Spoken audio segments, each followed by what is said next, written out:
Yo guys, ini dia HP foldable yang paling affordable yang jadi dambaan buat kita-kita yang pengen tampil beda.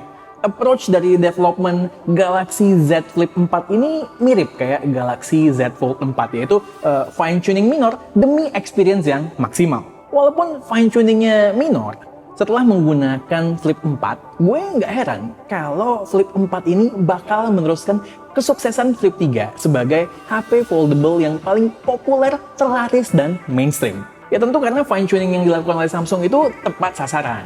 Penasaran? Simak experience gue menggunakan Samsung Galaxy Z Flip 4 ini.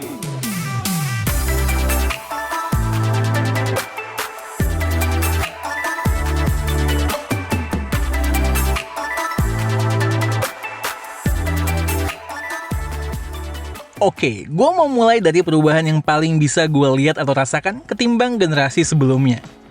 Poin pertama adalah tongkrongan. Gue percaya kalau orang-orang yang menggunakan Galaxy Z Flip seriesnya Samsung adalah pribadi yang ingin tampil beda dengan karakternya masing-masing, playful, dan pengen sedikit show off gadgetnya, yang mana sah-sah aja kalau punya HP seimut ini, ya kan? Ya mungkin yang gue sampaikan kedengeran kayak kalimat dari marketing kitnya Samsung ya. Tapi itulah yang gue rasakan dan lihat selama ini dari sekitaran gue. Samsung rasanya paham bener akan hal ini. Makanya opsi warna Flip 4 jadi banyak banget. Including yang bespoke, ada 9 pilihan warna yang playful untuk Indonesia. Karena sejatinya, warna itu adalah entry point utama yang menggambarkan karakter dari si yang punya HP. Secara personal, favorit gue yang silver navy. Looknya itu cowok banget sekaligus elegan dan berkelas. Masih dari sisi tongkrongan, dibanding Flip 3, ada beberapa adjustment kecil yang mungkin tidak kasat mata. Body Flip 4 tuh cenderung boxy, sedikit lebih berat, lalu modul eksternal kameranya lebih obvious dan sedikit lebih compact overall. Berkat hinge-nya juga yang sudah diredesign sehingga lebih slim. Namun yang paling noticeable adalah, untuk varian bespoke, finishing frame metalnya bukan matte. So, ya bakalan berkilau sekaligus lebih mudah mengundang perhatian orang sekitar. Kekurangannya, dikala menggunakannya tanpa case, fingerprint possibly akan menghiasi Flip 4 di mana-mana. Lanjut poin kedua soal performa dan baterai.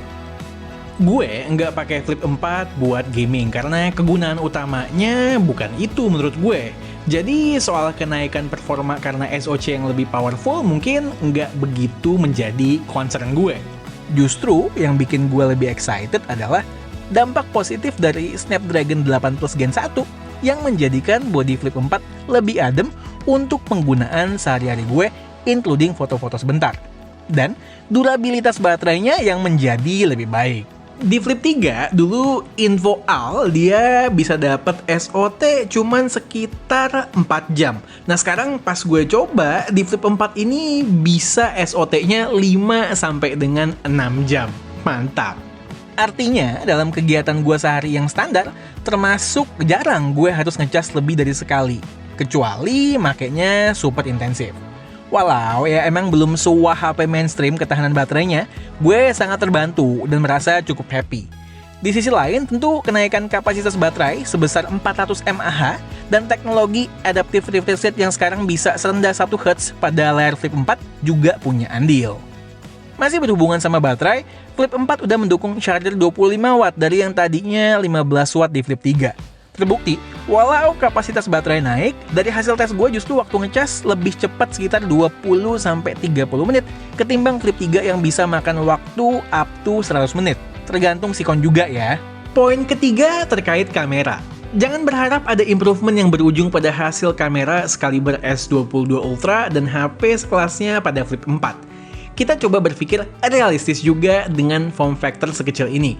Walau secara spesifikasi angka megapiksel di Flip 4 itu plak-ketiplak dengan Flip 3, sebenarnya ada kamera yang dapat update. Main kameranya pakai sensor yang lebih gede dan FOV-nya juga lebih luas.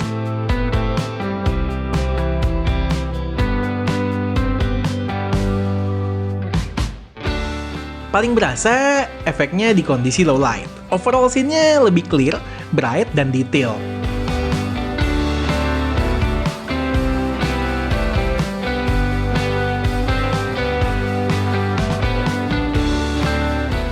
Di situasi kondisi lainnya, gue merasa semua output kamera Flip 4 reliable dengan approach yang social media ready.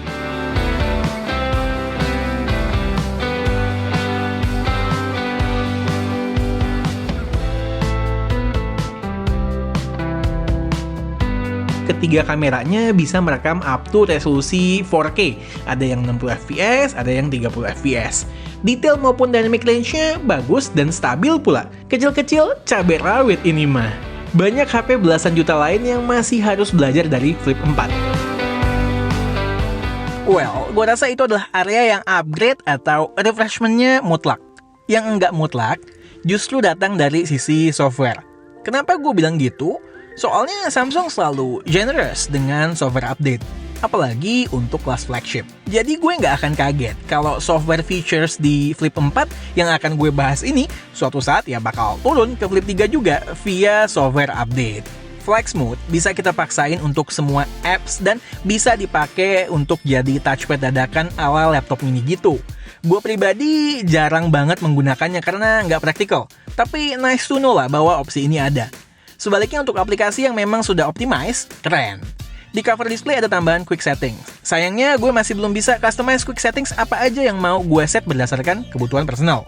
Lalu, sekarang kita bisa quick reply di beberapa aplikasi messaging. Mending ya, daripada nggak bisa sama sekali. Di samping kita bisa menggunakan fitur voice dictation juga. Tapi gue pribadi bakalan lebih happy kalau ada opsi buat reply by voice note. Bakalan handy banget.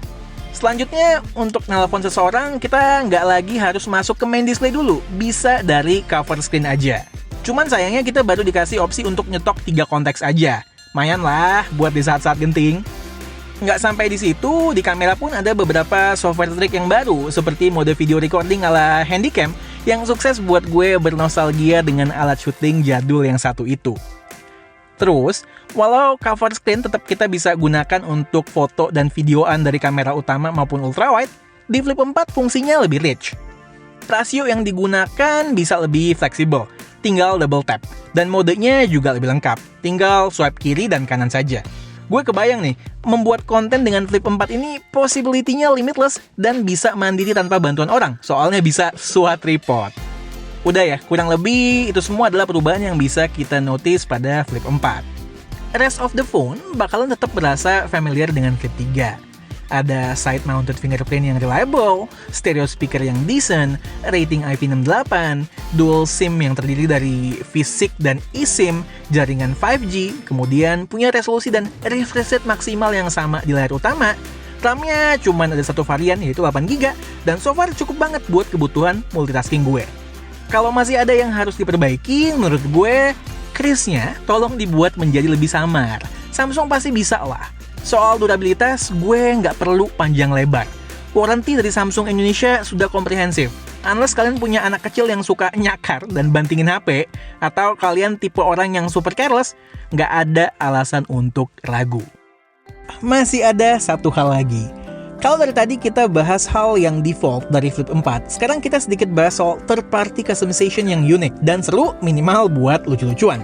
Yes, dengan aplikasi Cover Screen OS dari Play Store, kita bisa unlock extra features di Cover Screen Flip 4. Install apps-nya, kasih akses yang dibutuhkan, dan pelajari tutorialnya. Mudah ya. Setelahnya, kita bisa akses semua aplikasi di Cover Screen. Mulai dari nonton YouTube atau Netflix, video callan via WhatsApp, reply Telegram message dengan full QWERTY keyboard, sekedar lihat sosmed atau bahkan ekstrimnya sambil ngegame. Preview notifikasi yang diberikan pun lebih rich, dan opsi widgetsnya lebih banyak. Praktikal? Tentu tidak. Layak buat show off? Barang pasti boy. Emang nggak perfect ya, masih ada bugs di sana-sini. Have fun deh intinya.